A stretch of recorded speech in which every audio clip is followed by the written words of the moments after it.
Radio Tehran, শুরু হচ্ছে বিশ্ব সংবাদ।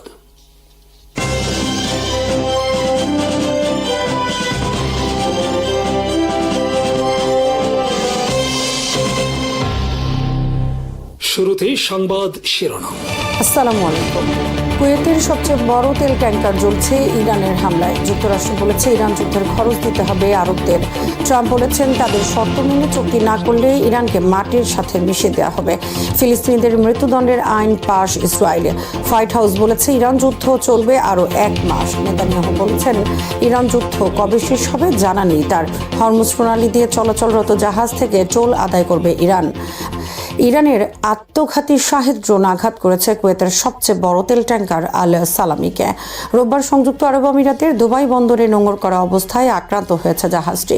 আক্রমণের ফলে আগুন লেগে যায় জাহাজটিতে আত্মঘাতী ড্রোন হামলার সময় পূর্ণরূপে অপরিশোধিত তেল লোড করা ছিল। আল সালামি কুয়েতের সবচেয়ে বড় তেলবাহী ট্যাঙ্কার। বিশ্বের শীর্ষ কয়েকটি বড় তেলবাহী ট্যাঙ্কারেরও একটি আল সালামি ট্যাঙ্কার।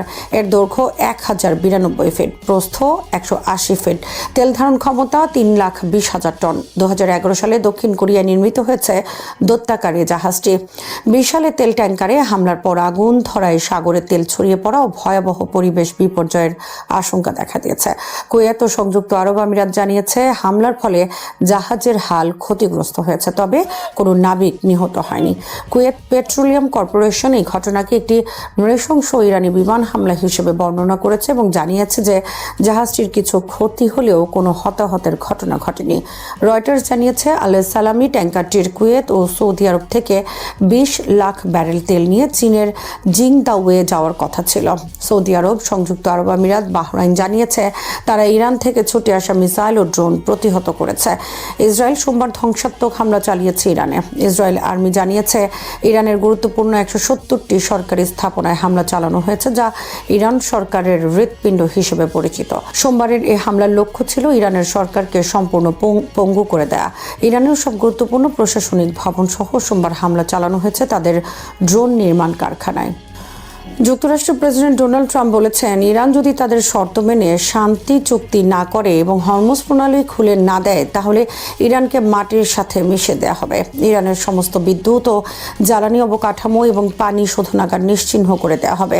ট্রাম্প বলেছে ইরানের খার্গ দ্বীপের সমস্ত তেল অবকাঠামো ধ্বংস করা হবে। হোয়াইট হাউস মুখপাত্র ক্যারোলিন লেভিট বলেন, আমরা এখন পর্যন্ত ইরানের 11,000 লক্ষ্যে আঘাত করেছি এবং ইরানের স্থল অভিযানের সম্ভাবনা এখনো নাকচ করেননি ট্রাম্প। সাংবাদিকদের এক প্রশ্নের জবাবে ক্যারোলিন লেভিট বলেছেন যুদ্ধ আরও অন্তত 1 মাস চলতে পারে। ডোনাল্ড ট্রাম্প দাবি করেছেন ইরানের সঙ্গে আমাদের চমৎকার আলোচনা চলছে, তাদেরকে আমাদের শর্ত মানতে হবে। তবে ইরানের পররাষ্ট্র মন্ত্রণালয় ট্রাম্পের এই দাবি প্রত্যাখ্যান করে জানিয়েছে যুদ্ধ শুরুর পর মিথ্যাবাদী শয়তান যুক্তরাষ্ট্রের সঙ্গে কোনো আলোচনা হয়নি তাদের। ইরানের পররাষ্ট্র মন্ত্রণালয়ের মুখপাত্র ইসমাইল বাঘাই বলেছেন যুদ্ধ শুরুর পর এই 31 দিনে আমেরিকার সঙ্গে ইরানের কোনো আলোচনা হয়নি। তিনি বলেন পাকিস্তানের মাধ্যমে 15 দফা প্রস্তাব পাঠানোর বাইরে আর কোনো আলোচনা হয়নি যুক্তরাষ্ট্রের সঙ্গে। বাঘাই বলেন তারা যুদ্ধ শুরুর আগে আমাদের সঙ্গে আলোচনার নামে প্রতারণা ও বিশ্বাসঘাতকতা করেছে এবং আমরা তা ভুলে যাইনি। ইরান আবার সেই একই প্রতারণার ফাঁদে পা দেবে না। যুক্তরাষ্ট্রের পররাষ্ট্রমন্ত্রী মার্কো রুবিও সোমবার বলেছেন যে কোনো উপায়ে হোক আমরা হরমুজ প্রণালী খুলে দেবই। তিনি বলেন আমরা এখনও আমাদের যুদ্ধাভিযানের লক্ষ্যের উপর মনোনিবেশ করে আছি। এটি তারা কয়েক মাসের মধ্যে নয় বরং কয়েক সপ্তাহের মধ্যে অর্জন করতে চাই। ইসরায়েলের প্রধানমন্ত্রী বেনিয়ামিন নেতানিয়াহু সোমবার যুক্তরাষ্ট্রের নিউজ ম্যাক্সকে দেয়া এক সাক্ষাৎকারে বলেছেন যুদ্ধ কবে শেষ হবে সে বিষয়ে তিনি নিশ্চিত নন। তবে ইসরায়েল দীর্ঘমেয়াদী যুদ্ধের জন্য প্রস্তুতি নিয়েছে। তাদের লক্ষ্য ইরানের অস্ত্র তৈরি ব্যবস্থা সম্পূর্ণরূপে ধ্বংস করা। হরমুজ প্রণালী দিয়ে চলাচলরত সব পণ্যবাহী জাহাজের উপর টোল আরোপ করতে যাচ্ছে ইরান। ইরানের সংসদীয় একটি কমিটি সোমবার এই পরিকল্পনার অনুমোদন করেছে। ইরানের Islamic revolutionary guard corps IRGC এর সহযোগী ফার্স্ট নিউজ এজেন্সি জানিয়েছে এ তথ্য। খবরে বলা হয়েছে তবে টোল দিয়েও চলাচল করতে পারবে না আমেরিকান ও ইসরায়েলি কোনো পণ্যবাহী জাহাজ। ইরানের বিরুদ্ধে নিষেধাজ্ঞা দিয়েছে এমন কোনো দেশের জাহাজও চলাচল করতে পারবে না হরমুজ প্রণালী দিয়ে।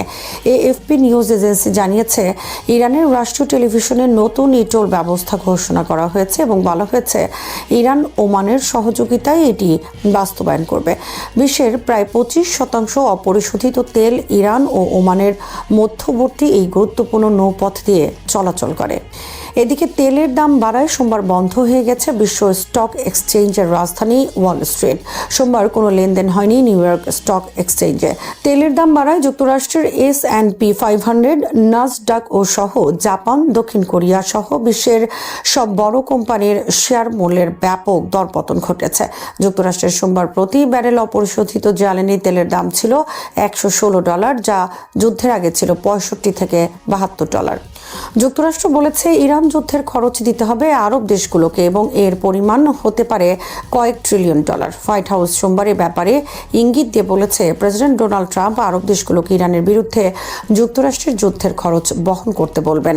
ট্রাম্পের মুখপাত্র ক্যারোলিন লিভিট এক প্রশ্নের জবাবে বলেন, 1990 সালের উপসাগরীয় যুদ্ধের সময় যুক্তরাষ্ট্রের মিত্ররা ওয়াশিংটনকে অর্থ জুগিয়েছে।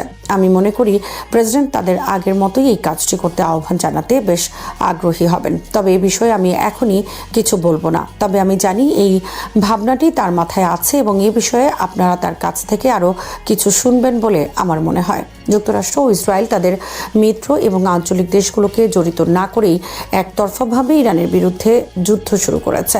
ফলে ফান্ড সংগ্রহ তাদের জন্য কঠিন হবে। ইউরোপ ইতোমধ্যে জানিয়ে দিয়েছে যুদ্ধ তাদের নয়।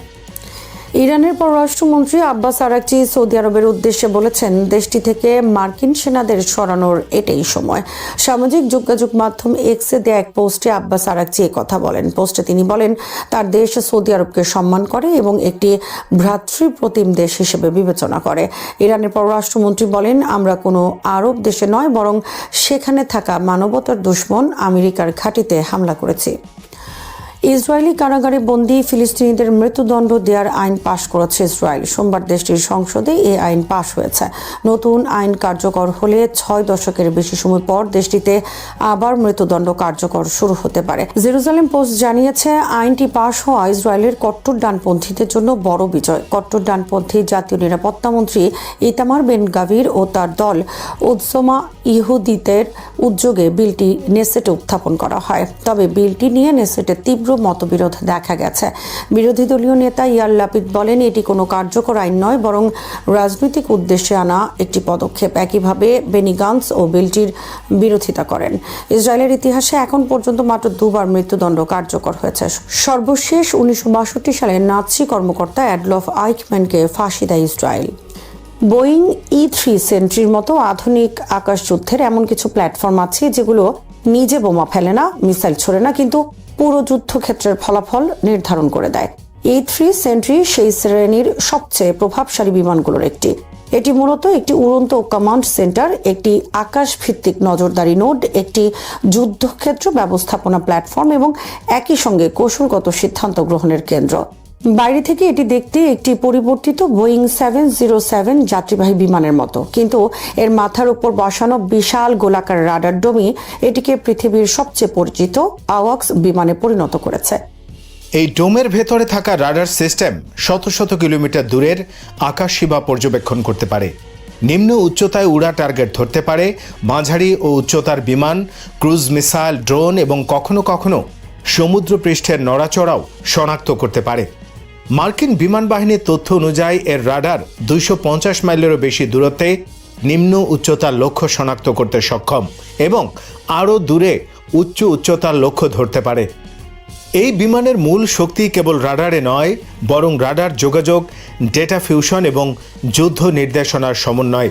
একটি E-3 আকাশে উঠালে সেটি কেবল আকাশে কি আছে তা দেখে না, এটি কে বন্ধু কে শত্রু, কোন ফাইটার কোথায় যাবে, কোন ট্যাঙ্কার কোথায় অবস্থান নেবে, কোন ড্রোন কোন সেক্টরে যাবে, কোন মিসাইল হুমকি কোন দিক থেকে আসছে, এসব তথ্য রিয়েল টাইমে বিশ্লেষণ করে কমান্ড চেইনে পাঠায়। এর ভেতরে ফ্লাইট ক্রু ছাড়াও 13 থেকে 19 জন পর্যন্ত মিশন অপারেটর থাকে, যারা বিভিন্ন কনসোলে বসে আকাশ যুদ্ধ পরিচালনা করে। কেউ ট্র্যাকে ম্যানেজমেন্টে থাকে, কেউ ইলেকট্রনিক নজরদারিতে, কেউ ফাইটার কন্ট্রোলে, কেউ যোগাযোগ ব্যবস্থাপনায়। ফলে E-3 আসলে একটি উড়ন্ত যুদ্ধকক্ষ। এর উৎপত্তি কোল্ড ওয়ারের গভীর বাস্তবতা থেকে। সোভিয়েত ইউনিয়নের দূরপাল্লার বোমারু, ব্যালিস্টিক হুমকি এবং বৃহৎ আকাশসীমা পর্যবেক্ষণের প্রয়োজন থেকে যুক্তরাষ্ট্র এমন একটি প্ল্যাটফর্ম চেয়েছিল যা স্থলভিত্তিক রাডারের সীমাবদ্ধতা অতিক্রম করবে। পৃথিবীর বাঁক, পাহাড়, মরুভূমি, সাগর এসব কারণে স্থল রাডার ব্লাইন্ড জোনে থাকে, কিন্তু আকাশে 30,000 ফুটের উপরে থাকা রাডার সিস্টেম অনেক বড় আর্ক কভার করতে পারে। সেই ধারণা থেকে EC-137 পরীক্ষামূলক প্ল্যাটফর্ম, তারপর E-3 সেন্ট্রি। 1977 সালে এটি আনুষ্ঠানিকভাবে সেবায় আসে। তখন থেকে Gulf War, Balkan, Afghanistan, Iraq, Syria প্রায় প্রতিটি বড় মার্কিন অভিযানে এটি ছিল কেন্দ্রে। E-3 এর ওপর বসানো রোটোডোমের ব্যাস 30 ফুট, পুরুত্ব 6 ফুট এবং ফিউজলাজের ওপরে প্রায় 11 ফুট উচ্চতায় স্থাপিত।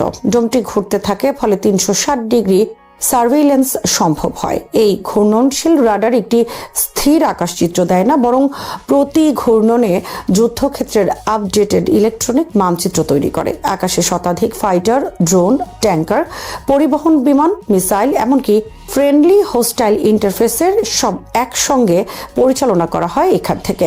স্থলভিত্তিক কমান্ড সেন্টারের তুলনায় এর সুবিধা হলো এটি যুদ্ধক্ষেত্রের কাছাকাছি গিয়েও কাজ করতে পারে এবং পরিস্থিতি অনুযায়ী স্থান বদলাতে পারে।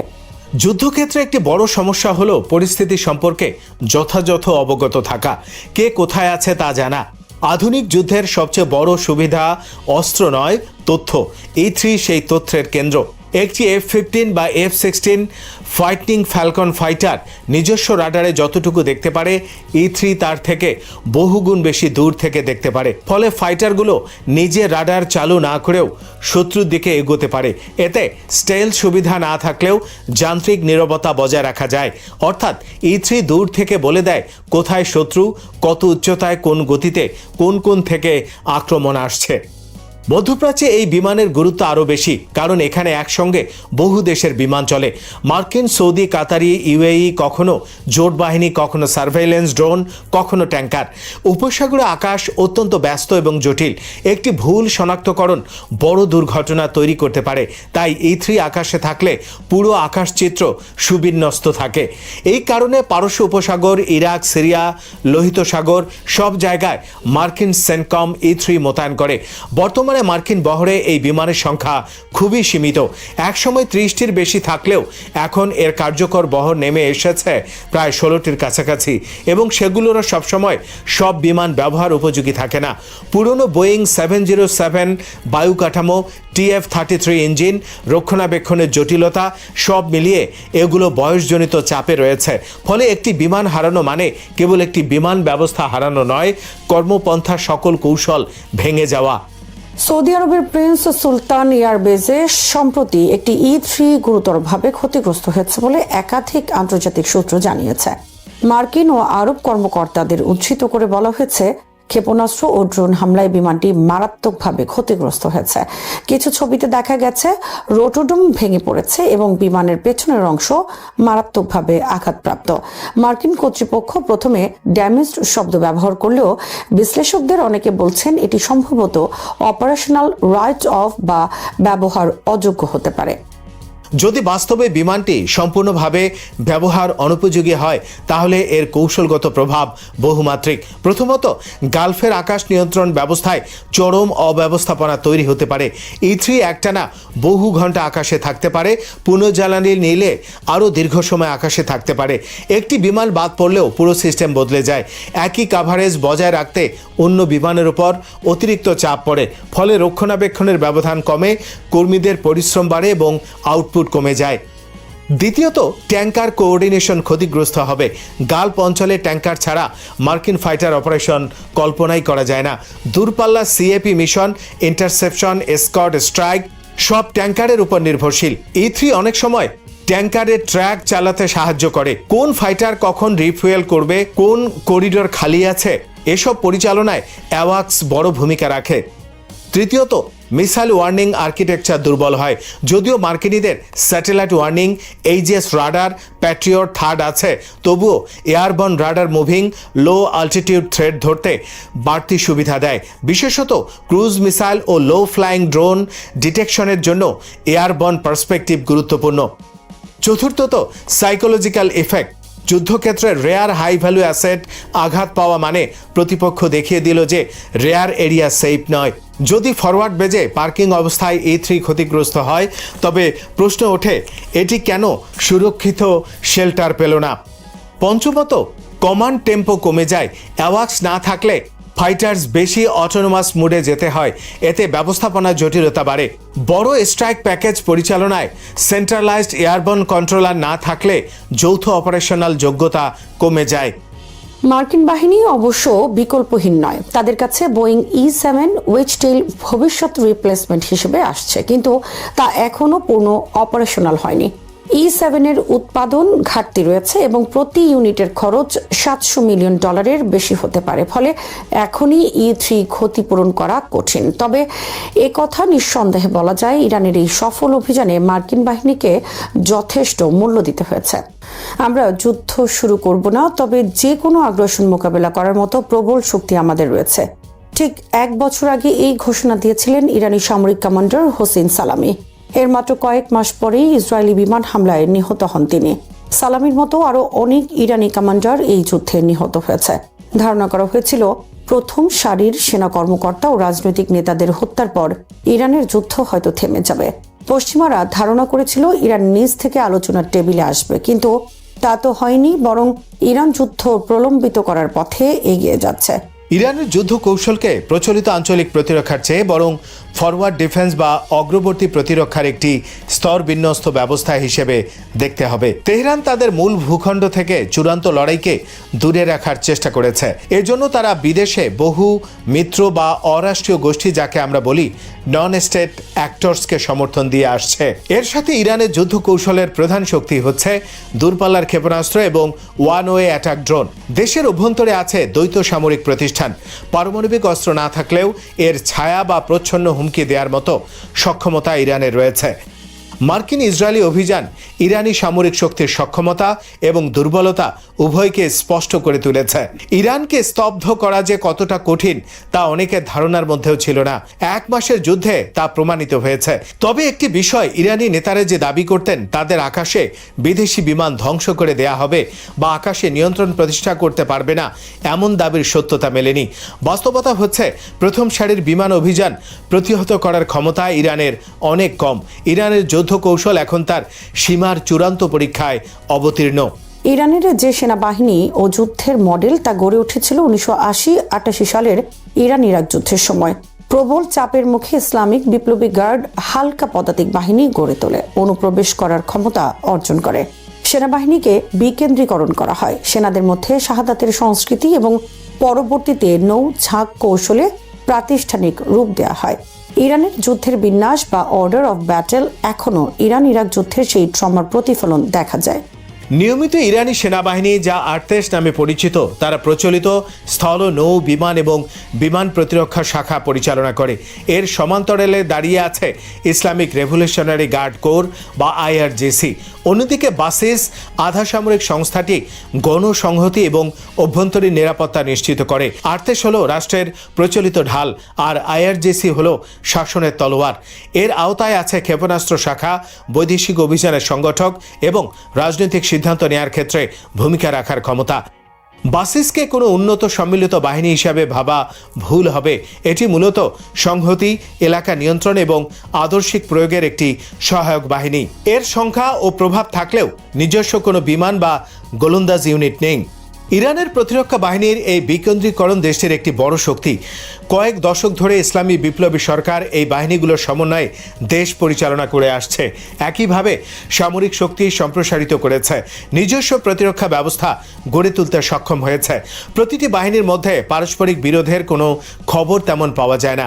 সন্দেহ নেই IRGC হলো ইরানের প্রতিরক্ষা বাহিনীর মেরুদণ্ড বা মূল শক্তি, কিন্তু সবগুলো বাহিনী সমান্তরালভাবে পরিচালিত হচ্ছে। 1988 সালের পর IRGC এবং আর্তেশ 2 দশক ধরে বিদেশের মাটিতে তেমন লড়েনি। এই অবস্থার পরিবর্তন ঘটে 2010-এর দশকে।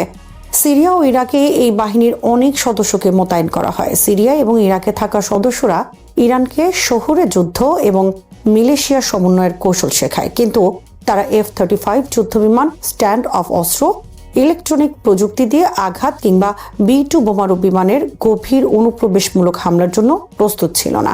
পশ্চিমা অনেক সমরাস্ত্রের সাথে ইরানের বাহিনীর কোনো পরিচয় ছিল না, কিন্তু এরপরও তারা উদ্ভাবনী শক্তির পরিচয় দিয়েছে। ইরান মধ্যপ্রাচ্যের অনেক দেশে অনেকগুলো অরাষ্ট্রীয় বাহিনী গড়ে তুলে তাদের সাথে অংশীদারিত্ব গড়ে তুলতে সক্ষম হয়েছে। হিজবুল্লাহ, ইরাকি সশস্ত্র গোষ্ঠী এবং হুথিদের কেবল প্রক্সি বলা ভুল হবে। এসব সশস্ত্র গোষ্ঠী ইরানের অনুগত কোনো বাহিনী নয়, তারা ইরানের স্বার্থে দাঁড়াবে। ইরানি কৌশলগত ইকোসিস্টেমের ভেতর থেকেও তারা নিজস্ব সিদ্ধান্ত নেয়ার ক্ষমতা রাখে। এই নেটওয়ার্ক তেহরানকে বড় ধরনের কৌশলগত সুবিধা দিয়েছে। ইসরায়েল ও মার্কিন যুক্তরাষ্ট্রের উপর চাপ সৃষ্টির এক অন্যরকম শক্তি তৈরি করেছে। ইরানের প্রতিরক্ষা কৌশলের গুরুত্বপূর্ণ শক্তি হচ্ছে মিসাইল এবং ড্রোন। IRGC-র অ্যারোস্পেস শাখা এই অঞ্চলের বৃহত্তম ক্ষেপণাস্ত্র বাহিনী এবং ড্রোন ভান্ডার তৈরি করেছে। বিশেষ করে শাহেদ ড্রোনগুলো আকাশ সীমায় শ্রেষ্ঠত্ব অর্জনের জন্য নয়, বরং প্রতিরক্ষাকে স্যাচুরেশন বা অতর্কিত হামলার মাধ্যমে পর্যুদস্ত করার জন্য তৈরি করা হয়। ইতিমধ্যে যুদ্ধে এই ড্রোন অসম্ভব সাফল্য অর্জন করেছে। IRGC নৌবাহিনী পারস্য উপসাগর এবং হরমুজ প্রণালীকে মাইন, জাহাজ বিধ্বংসী ক্ষেপণাস্ত্র এবং দ্রুতগামী নৌযানের মাধ্যমে একটি যুদ্ধক্ষেত্রে পরিণত করেছে। একে বলা হয় চেকপয়েন্ট বা ওয়ারফেয়ার। মার্কিন নৌবাহিনীর সাথে সরাসরি টক্কর দেওয়ার ক্ষমতা না থাকায় তারা বিমা খরচ বাড়ানো এবং বাণিজ্যিক জাহাজ চলাচল পঙ্গু করে দেওয়ার কৌশল গ্রহণ করেছে। হরমুজ প্রণালী দিয়ে জ্বালানিবাহী ট্যাঙ্কারগুলো নিয়ন্ত্রণ করে ইরান প্রমাণ করেছে যে বিশ্বে বড় ধরনের অস্থিরতা তৈরির সক্ষমতা তাদের রয়েছে। ইরানের সবচেয়ে বড় দুর্বলতা হলো গোয়েন্দা সক্ষমতার অভাব। তেহরান গোপন লড়াই বা ক্ষেপণাস্ত্র প্রতিশোধের জন্য প্রস্তুত থাকলেও গোয়েন্দা তথ্যে সমৃদ্ধ একটি শক্তিশালী বিমান বাহিনীর বিরুদ্ধে নিজ দেশের আকাশে লড়াই করার জন্য পর্যাপ্ত প্রস্তুত ছিল না। তাদের ভূগর্ভস্থ ক্ষেপণাস্ত্র শহর বা গুদামগুলো হামলার মুখে টিকে থাকার জন্য বড় হুমকি তৈরি হয়েছে।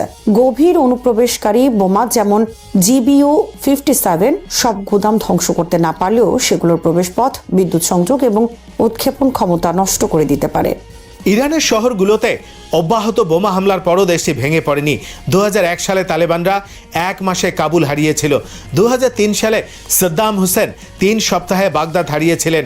কিন্তু তেহরান শীর্ষ নেতাদের হারানোর কয়েক ঘন্টার মধ্যেই পাল্টা হামলা চালিয়েছে। মার্কিন গোয়েন্দাদের মতে এই শাসন ব্যবস্থা এখনই পতনের ঝুঁকিতে নেই। এর কারণ হলো তাদের প্রাতিষ্ঠানিক সক্ষমতা এবং বিকেন্দ্রীভূত কমান্ড ব্যবস্থা। ইরান একটি সত্যিকারের হাইব্রিড প্রতিরক্ষা ব্যবস্থা গড়ে তুলেছে। এটি মার্কিন ইসরায়েলি কৌশলকে ততটা সহজে হতে দেয়নি যতটা তাদের সামরিক সাফল্য ইঙ্গিত করে। তবে এই যুদ্ধ ইরানের আকাশ প্রতিরক্ষা এবং অনুপ্রবেশ ঠেকানোর মারাত্মক দুর্বলতা প্রকাশ পেয়েছে। ইরানের শত্রুরা আকাশ থেকে আক্রমণ করছে। এই আক্রমণ যুদ্ধের কোনো পূর্ণাঙ্গ কৌশল নয়। ট্রাম্প প্রশাসন জানে না এই ধ্বংসযজ্ঞের পর কি আসবে বা কোন বিকল্প ব্যবস্থা গড়ে উঠবে। যেহেতু যুক্তরাষ্ট্র ও ইসরায়েলের জানা নেই ভবিষ্যতে ইরানিরা কিভাবে জবাব দেবে, সেটি হলো বড় দুর্বলতা। ইরানিরা যে ভিয়েতনাম, আফগানিস্তান এবং ইরাকের সেই পুরনো প্যাটার্নের পুনরাবৃত্তি ঘটাবে তা নিশ্চিতভাবে বলা যায়। রণাঙ্গনে জয় পেলেও কৌশলগতভাবে যুক্তরাষ্ট্রের পরাজয় অবধারিত। শ্রোতা বন্ধুরা, বিশ্ব সংবাদে এই ছিল আমাদের সর্বশেষ আয়োজন। সঙ্গে থাকার জন্য আপনাদের সবাইকে অসংখ্য ধন্যবাদ।